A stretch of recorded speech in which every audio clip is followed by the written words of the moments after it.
Siamo all'economia. In occasione dei suoi 50 anni Unioncamere Veneto ha presentato il rapporto sulla situazione economica della nostra regione, lanciando anche un appello al governatore Zaia.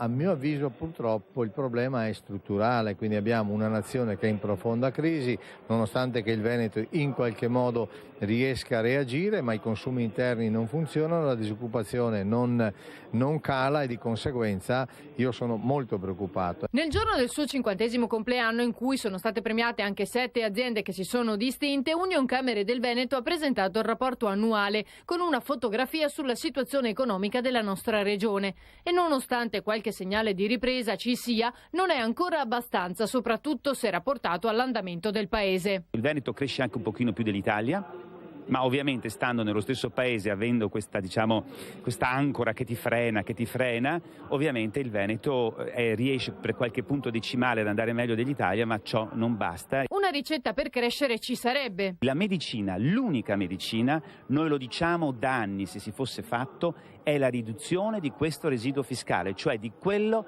che il Veneto, la Lombardia, l'Emilia-Romagna, che sono i motori dello sviluppo in questo paese, regalano al resto dell'Italia. Va bene la solidarietà, ma la solidarietà non può essere il suicidio di un paese. Quindi se noi non riduciamo il residuo fiscale, le nostre imprese saranno sempre in una competizione sleale con quelle invece di aree ricche, dove al massimo si dà il 10%. Di qui un messaggio al presidente Zaia. Bisogna cambiare l'idea che in campagna elettorale si è disposti sempre ad ascoltare tutti e anzi ad accogliere le istanze di tutti, ma poi quando si comincia a governare magari spesso si fanno scelte che magari non in linea con quanto promesso.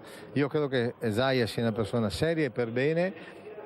Unioncamere è disposta al confronto con lui, le imprese anche, chiediamo a lui soprattutto assessori competenti e iniziare un percorso di confronto costante per migliorare ancora di più già un Veneto che è in una posizione, in una classifica molto alta rispetto ai paesi del mondo.